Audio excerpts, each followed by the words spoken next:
Halo Sobat Prestasi, selamat datang pada Siniar Prestasi. Kakak informasikan bahwa semua kru dan pengisi acara pada episode kali ini kami sudah melakukan swab test. Jadi kami izin untuk melepas masker. Bapak dan Ibu pengisi acara, kita boleh melepas masker. Terima kasih.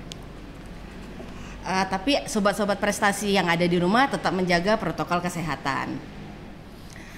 Sobat Prestasi, kakak informasikan bahwa salah satu lomba yang diselenggarakan oleh Pusat Prestasi Nasional yaitu Festival dan Lomba Seni Siswa Nasional atau sering kita sebut dengan FLS 2N.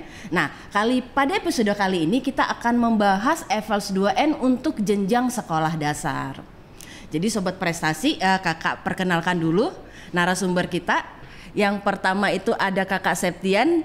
Halo, jadi Kakak Septian ini adalah juri untuk cabang lomba pantomim. Kemudian ada Ibu Hartati. Halo Ibu Hartati. Halo Kak Mariska. Terima kasih Ibu. Nah, Ibu Hartati ini adalah juri pada cabang lomba seni tari. Oke. Nah, Kakak Septian dengan Ibu Hartati kita ngobrol-ngobrol dulu nih. Boleh. FLS 2N itu menurut Kak Septian dengan Ibu Hartati itu tujuannya untuk apa sih kita selenggarakan FLS 2N ini? Ya, ladies first. Ladies first. Bunda dulu. So gentle. Oh iya, dia begitu memang. Oke. Ini apa namanya? Sebuah ajang ya, sebuah ajang event program oleh Kemendikbud yang sebetulnya untuk seluruh jenjang sekolah di Indonesia gitu ya. Itu menarik kalau bagi saya sebagai seniman, karena apa? Mereka diberi kesempatan untuk memunculkan bakat-bakat gitu dan mengasah prestasinya juga gitu.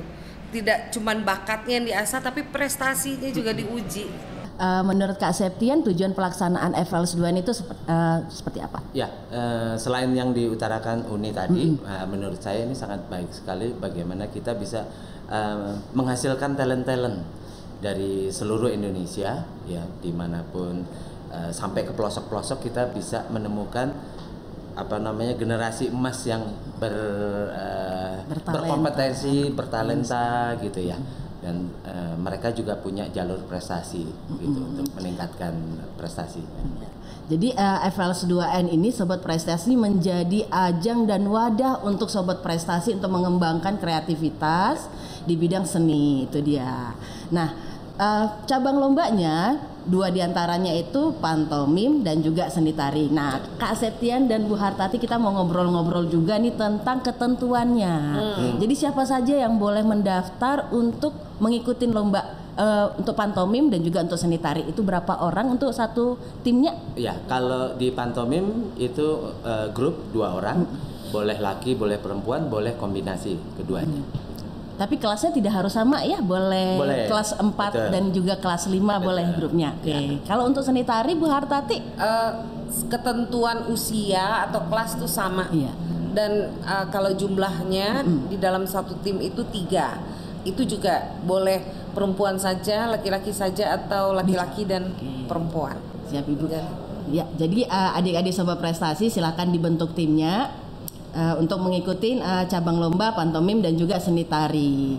Nah, untuk 2021 tema yang akan kita usung untuk pantomim. Ya, kalau tema besarnya adalah Indonesia Pulih kan. Jadi pantomim menyesuaikan adik-adik bagaimana karena kita harus tetap semangat. Jadi temanya saya ambil tetap semangat. Terus bagaimana optimisme adik-adik siswa dalam menghadapi Indonesia Pulih ini, dalam menghadapi segala macam situasi gitu. Harus tetap semangat. Tetap semangat. Jadi untuk pantomim. Tetap semangat. Ya. Untuk seni tari bagaimana, Bu? Nah, kalau seni tari itu ada 2 tema yang mereka bisa pilih salah satunya. Satunya itu adalah anak dan tradisi keluarga. Nah, kita tahu kalau tradisi keluarga ini belakangan ini mau itu di kota atau di daerah itu jarang sekali keluarga-keluarga yang melakukan. Tapi karena pandemi ini, itu semua orang di rumah sepertinya tradisi keluarga mulai kayak bangkit lagi, muncul lagi. Nah itu yang kita minta gitu, anak dan tradisi keluarga. Kemudian yang kedua adalah anak dan kepedulian anak tentang lingkungan sosial, gitu. Nah itu hal-hal atau nilai-nilai yang perlu kita bangkitkan untuk anak-anak gitu. Walaupun mereka masih usianya muda, tapi ini penting sekali untuk kita gali gitu. Jadi dipupuk dari dini ya, Bu ya. Ya. Sekali. Nah, tadi udah selesai tentang tema. Jadi untuk pantomim itu boleh tidak menggunakan properti ketika melakukan adegan pantomimnya? Iya, karena ini pantomim, kita bercerita menggunakan ekspresi dan gerak tubuh. Jadi tidak boleh menggunakan properti. Jadi situasi, benda, apapun dihadirkan oleh geraknya, gitu. Jadi itulah kekuatan dari seni pantomim, seni imajinasi pantomim. Oke, jadi adik-adik semua tidak boleh menggunakan properti ketika melakukan adegan pantomim. Jadi pantomim itu adik-adik harus mengembangkan ekspresi dan juga gerak tubuhnya tadi ya Kak Septian. Nah, untuk seni tari sendiri bagaimana Ibu? Ada ketentuan khususkah untuk pengambilan videonya? Oh iya, ini menariknya. Jadi kita challenge, kita tantang mereka untuk tidak sekedar mendokumentasikan karyanya, tapi bagaimana memanfaatkan medium kamera itu. Jadi mereka tuh justru kita beri bobot nilai tinggi pada editing video, gambar. Jadi mereka mengedit gambar-gambar untuk mencapai tema yang mereka inginkan. Jadi punya kebebasan. Kalau dokumentasi bentuknya seperti kita hanya kamera hanya dari satu sisi. Nah ini bisa dari macam-macam, mau dari atas, dari bawah, samping kiri, kanan, belakang. Itu yang kita kehendaki, bagaimana memanfaatkan teknologi ini di era pandemi ini. Jadi untuk seni tari kreativitas itu bukan hanya terkait dengan menciptakan tarinya sendiri, tetapi juga kreativitas untuk editing videonya. Betul. Ya. Oke. Tapi yang boleh diedit itu untuk seni tari, untuk pantomim tidak boleh diedit, hanya boleh digabungkan. Ya, digabungkan sebetulnya udah melalui proses editing gitu ya. Jadi tapi intinya adalah kami ingin bahwa gerak dan ekspresi siswa lebih menonjol, lebih diutamakan. Oke, siap. Ada lagi? Ada lagi, satu lagi. Sabar dulu. Masih panjang. Saya mau minum soalnya. Oh, silakan. Nah, satu lagi ini mengenai dua lagi nggak apa-apa. Nggak apa-apa, dua lagi. Kak Septian dengan Bu Hartati boleh kasih harapan, semangat nggak untuk adik-adik sobat prestasi yang akan mengikuti lomba ini? Ya. Silakan. Dari ladies first. Oh, duluan nih, makasih ya. Nah, sekarang itu kesempatan ya, kesempatan bagi teman-teman dimanapun teman-teman berada untuk mengikuti lomba ini. Karena saya yakin teman-teman tuh ya, walaupun di daerah sangat akrab dengan kamera dan mereka punya kreativitas, mereka banyak sekali melihat gitu ya, melihat, menonton apapun lewat HP, lewat YouTube atau apapun. Nah ini kesempatan mereka berkreasi. Jadi tetap semangat, tapi jangan lupa bahwa protokol kesehatan itu tetap harus dijaga, penting dimanapun, tidak hanya di kota besar, di pelosok, di daerah kecil pun penting sekali pengawasan orang tua dan gurunya. Terima kasih. Kalau Kakak Septia kasih semangat untuk adik-adik. Ya, mungkin secara umum saya akan mengucapkan terima kasih buat Puspresnas, Kemendikbud yang sudah mengadakan dan terus mengadakan FLS 2N, Pusdatin, terus Satuan Pendidikan sama guru-gurunya, terima kasih sudah mencoba untuk memfasilitasi para peserta didik untuk meraih prestasi di dunia seni terutama. Nah, Sobat Prestasi, demikian obrolan singkat kita dengan Kak Septian dengan juga Ibu Hartati.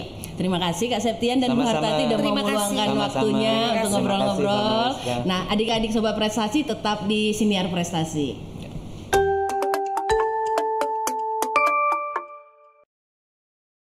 Halo Sobat Prestasi, kali ini kakak ditemenin oleh ibu-ibu cantik. Jadi ada juri gambar bercerita dan juga juri kriya anyam. Kakak perkenalkan dulu. Jadi untuk gambar bercerita ada Ibu Nuning, halo Ibu. Kemudian ada Ibu Ina untuk kriya anyam, halo. Nah, Sobat Prestasi, kakak mau nanya nih kepada juri-jurinya, itu ke kriya anyam dengan gambar bercerita itu lomba seperti apa sih? Boleh dari Ibu Ina dulu. Oke, terima kasih.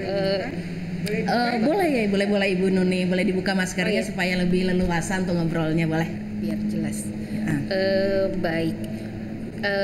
Dua-duanya seni ya, Iya. krianya maupun gambar bercerita. Cuma bedanya krianya peserta akan bekerja secara 3 dimensional, sementara gambar bercerita lebih 2 dimensional gambar. Kalau krianya nanti hasilnya adalah benda. Oke, Bu Ina mau nanya untuk sejarah kriya anyam. Sejak kriya anyam itu kan identik dengan bambu dan rotan. Nah, sekarang seperti apa? Boleh cerita nggak, Bu? Ya, terima kasih. Jadi FLS 2N melibatkan program mata lomba kriya anyam ini sudah dari sejak awal sampai kemudian beberapa tahun terakhir kita berpikir tentang lingkungan. Di awal-awal sekali dulu kita selalu memanfaatkan material bambu dan rotan, tapi kemudian melihat lingkungan yang sudah dipenuhi dengan banyak limbah, kemudian dan material bambu dan rotan mungkin pelan-pelan juga akan mulai berkurang, maka kita memasukkan persoalan sustainability dan melihat kira-kira material apa yang kita bisa manfaatkan. Nah, tahun lalu kita coba menggunakan material kertas. Jadi meskipun semua aktivitas sudah mulai beralih ke online dan bekerja dengan peralatan digital, tapi limbah kertas tetap ada. Nah, maka tahun lalu kita minta siswa mempersiapkan material kertas untuk kemudian dianyam. Nah, tahun ini kita coba menggunakan material limbah kain. Jadi siswa boleh mencari kain bekas, boleh mencari sisa industri, atau kemudian entah apapun yang sifatnya kain atau fabrics. Kemudian di dalam juknis juga kita cantumkan bahwa mereka diminta, justru bukan boleh, tapi diminta untuk juga menyisipkan material lain dari limbah juga. Kita kan lihat sekarang di lingkungan ada banyak sekali limbah kemasan botol mineral misalnya, atau kemasan makanan, cemilan dan lain-lain, atau juga mungkin kalau melihat potongan kayu atau bambu, plastik, bahan plastik banyak. Jadi ini bobot kreativitas kita akan banyak di sana, melihat apakah mereka peduli terhadap lingkungan, dan dari material yang mereka temukan apa yang bisa kemudian diangkat menjadi benda yang memiliki kualitas estetika yang baik dan tinggi tentu saja. Dan kemudian mungkin agak mundur nih sedikit, kenapa kriya dan kenapa anyam? Saya rada mundur sedikit tadi, lupa menjelaskan. Pertama, kenapa kriya? Karena kriya itu sebetulnya menghasilkan material yang dia diproduksi nggak terlalu banyak, dan kemudian bobot kreativitasnya di situ lebih tinggi. Tapi dia bukan benda seni, karena benda seni diproduksi dengan jumlah yang terbatas. Kemudian kenapa anyam? Nah, pada proses anyam ini, siswa selain dia mengasah kepekaan rasanya, tadi saya singgung sedikit bahwa setiap material itu touch-nya beda ya. Ada yang kain lebih halus, bambu rotan yang dulu-dulu itu lebih kaku dan keras. Kemudian kertas juga ada kertas yang keras dan tebal, ada kertas yang lebih lunak gitu ya. Nah, di sini anak-anak diminta membedakan karakter material tersebut. Kemudian menganyam ini adalah proses membentuk sesuatu menjadi 3 dimensional dari material yang sifatnya 2 dimensional, dan ada persoalan membangun atau membuat struktur sehingga bentuk 3 dimensional itu jadi sebuah benda gitu. Nah, di sini kreativitas mereka kita sangat tuntut supaya mereka pertama tadi cinta lingkungan, kemudian bangkit kreativitasnya. Mungkin nanti ketika mereka dewasa bisa jadi perancang bangunan, pesawat terbang dan lain-lain. Kira-kira gitu. Ya. Berarti bahan yang digunakan untuk tahun ini itu bahannya dari kain yang bisa dikombinasikan dengan bahan daur ulang dari limbah. Wah, iya. Sobat Prestasi ini sepertinya keren banget. Ini kakak nggak sabar nih untuk melihat hasil karya dari Sobat Prestasi semua untuk Ria Anyam. Itu dia Ibu. Ya, pasti bagus banget ini dari kain plus dari limbah, itu sangat menjaga lingkungan banget. Nah, untuk gambar bercerita, Ibu Nuning, gambar bercerita itu lomba seperti apa, Ibu? Iya, sekarang gambar bercerita ya. Gambar bercerita tuh seperti tadi disampaikan berbeda dengan Ria Anyam ya, meskipun di wilayah bidang seni. Kalau gambar bercerita itu lebih kreativitas anak mengimajinasikan pengalaman sehari-hari ya, kehidupannya, harapannya dan segala macam dalam 2 dimensional. Jadi dalam bidang datar ya. Kalau 3D kan tadi Ria Anyam tuh 3D membentuk.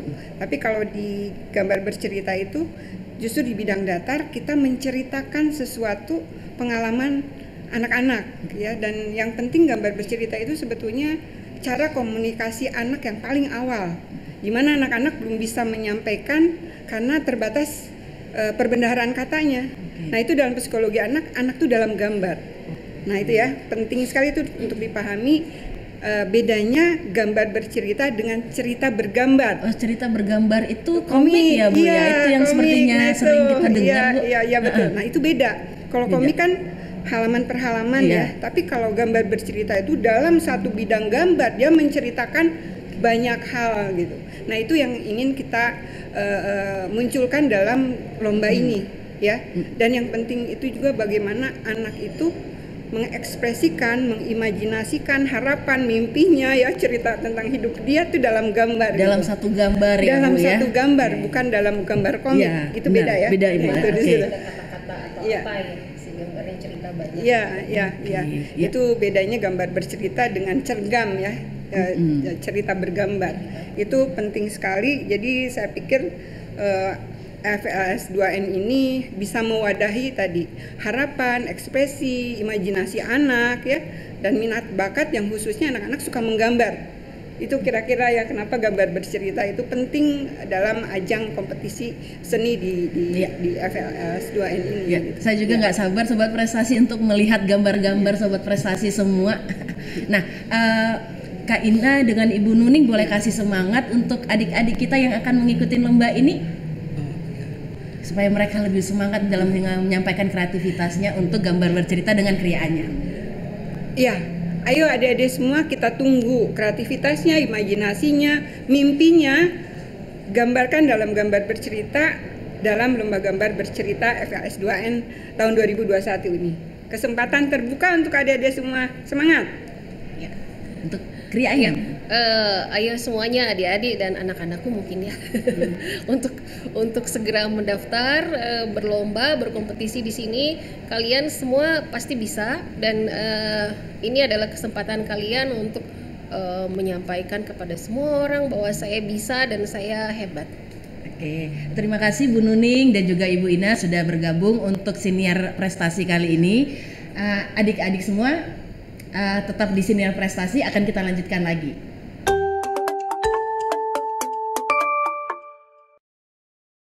Masih di Siniar Prestasi, Sobat Prestasi, tadi kita sudah ngobrol dengan juri pantomim, seni tari, Ria Anyam, dan juga gambar bercerita. Nah, kali ini kita akan ngobrol dengan juri dari menyanyi tunggal. Halo Pak Wisnu, boleh kita sapa dulu Sobat Prestasinya Pak Wisnu? Halo Mbak Maris, selamat pagi. Oke, selamat pagi Pak Wisnu. Terima Ya. kasih sudah mau bergabung untuk senior kali ini Pak Wisnu. Nah Pak Wisnu, kita mau ngobrol-ngobrol tentang Evals 2N khusus cabang lomba menyanyi tunggal. Nah Pak Wisnu, boleh cerita Pak Wisnu untuk tahun ini temanya yang kita gunakan apa Pak Wisnu? Tema untuk tahun ini adalah seni membentuk kelembutan hati, kedamaian jiwa, dan kesehatan raga. Oke, menyanyi itu bisa membuat hati jadi lembut, ya, jiwanya jadi damai, dan juga menjadi sehat ya Pak ya, Ya, benar betul. Pak. Nah, bedanya dengan tahun lalu apa Pak? Ada hal yang spesifik Pak dengan menyanyi tunggal tahun 2020? Kalau saya lihat pada dasarnya banyak yang sama ya, cuman apa namanya di ini ya, di proses seleksinya ya. Kalau tahun lalu kan menggunakan ada tingkat provinsi dulu ya, tapi kalau sekarang tingkat provinsi ditiadakan, langsung video itu dikirimkan ke Puspresnas dan diseleksi oleh juri Iya. nasional. Siapa? Nah, kemudian untuk lagu yang dinyanyikan ada lagu apa saja Pak untuk babak penyisihan? Iya. Untuk babak penyisihan lagunya apa saja Pak? Kalau untuk babak penyisihan itu lagunya adalah Kembali ke Sekolah ya, ciptaan Elvasi Surya dan Vera Silvinia ya. Kemudian Irama Desa itu ciptaan Iskandar dan Mokhtar Embut. Oke, lagu-lagu memang untuk tema untuk SD Anak-anak ya Pak, itu anak-anak ya, SD ya sesuai Pak dengan ya. umur Iya, ya. benar Pak. Kemudian Gelora Ombak ciptaan Sancoyo HR ya. Kemudian lagu Cinta untuk Mama ciptaan Sally T. Ponto.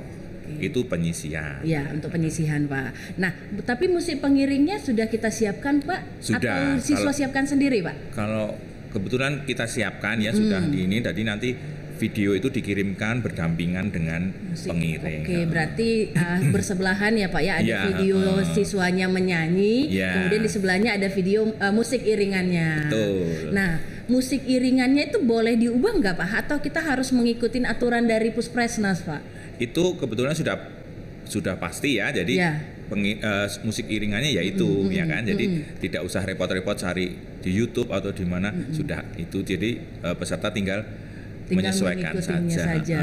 Dan berlatih tentu saja sebelum itu ya kan, supaya bisa mengikuti alur iringannya itu. Benar Pak, tapi berarti tidak boleh diubah ya Pak ya. Tidak untuk boleh. nada dasarnya Pak, banyak sobat prestasi yang menjapri admin soalnya. Ini iya. nada dasarnya boleh diubah, tidak dinaikkan atau diturunkan sesuai dengan kualitas vokalnya, sesuai dengan kemampuan anaknya.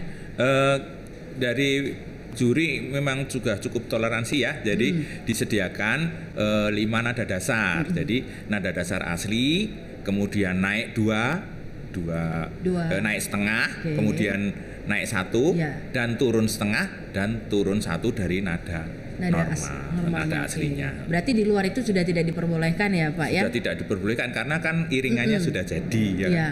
Oke, siapa? Berarti sobat prestasi, jadi bagi sobat prestasi yang mengikuti untuk cabang lomba menyanyi tunggal, jadi sobat prestasi itu boleh dibaca dulu juknisnya. Jadi ketentuannya sudah cukup jelas di situ untuk nada dasarnya. Itu dia. Nah, Pak Wisnu boleh kasih tips tidak untuk adik-adik sobat prestasi yang akan mengikuti lomba, bagaimana mereka mengembangkan vokalnya supaya menghasilkan suara yang bagus, yang jernih seperti itu Pak Wisnu. Iya ya. Boleh kasih tips ya. apa yang perlu mereka lakukan, misalnya bangun pagi mereka harus mungkin vocalizing Ya. seperti itu, boleh? Ya, terima kasih Mbak. Jadi orang bernyanyi sebetulnya itu seperti orang ini ya, apa namanya, melatih otot saja, ya kan. Semua kan otot, ada otot perut, pita suara dan sebagainya. Otot dalam arti luas ya, bukan ngotot. Ngotot. Oke. Itu lain ya. Jadi Otot ya? jadi seperti itu. Jadi siapa yang tekun berlatih dan tahu caranya, ya dia akan berkembang lebih bagus untuk suaranya. Bahkan orang yang dari nol pun bisa melakukan itu ya. Jadi misalnya tiap hari melakukan latihan vokal ya, atau yang disebut vokalisi ya. Vokalisi bahasa Indonesia, kalau bahasa Inggrisnya vocalizing ya. Nah, itu bisa dilakukan dengan misalnya pakai senandung ya, mama atau pakai vokal konsonan nasal begitu, untuk membina supaya suara ini bisa lebih bergema gitu ya. Jadi nanti bisa suaranya lebih merdu, kemudian atau dengan KKK gitu ya untuk latih pangkal tenggorokan supaya buka, kemudian latihan pernafasan. Nah ini yang penting nih Mbak. Seperti apa itu Pak latihan pernafasan untuk supaya adik-adik Sobat Prestasi bisa menirunya seperti itu, bisa mengikuti saran dari Pak Wisnu seperti ya, apa Pak? Sebenarnya nafas yang diperlukan untuk menyanyi itu yang menguntungkan adalah nafas diafragma ya Mbak. Jadi diafragma itu memang harus dilatih ya, di perut ya. Oh, nafas perut. Kalau yang di dada, nafas dada itu yang kita sudah tidak perlu belajar, kita sudah sejak lahir seperti itu. Nah, nafas diafragma ini yang di perut latihannya. Nah itu biasanya para pelatih vokal sudah mumpuni ya untuk melatih adik-adik semuanya ya seperti itu. Tinggal dituruti saja. Oke, siap Pak Wisnu. Pak Wisnu kita ini Mbak, olahraga juga bisa. Oke, olahraga membantu apa ya. Itu yang bisa membantu Ya, untuk bisa. latihan pernafasan? Mungkin renang, kalau suka renang ya, mungkin lari, ya, bersepeda juga. Itu membantu pernafasan supaya bisa lebih panjang, lebih ini. Oke. Jadi Sobat Prestasi jadi perlu melatih vokalnya juga dengan melakukan aktivitas fisik seperti olahraga tadi, seperti renang, itu saran Pak Wisnu.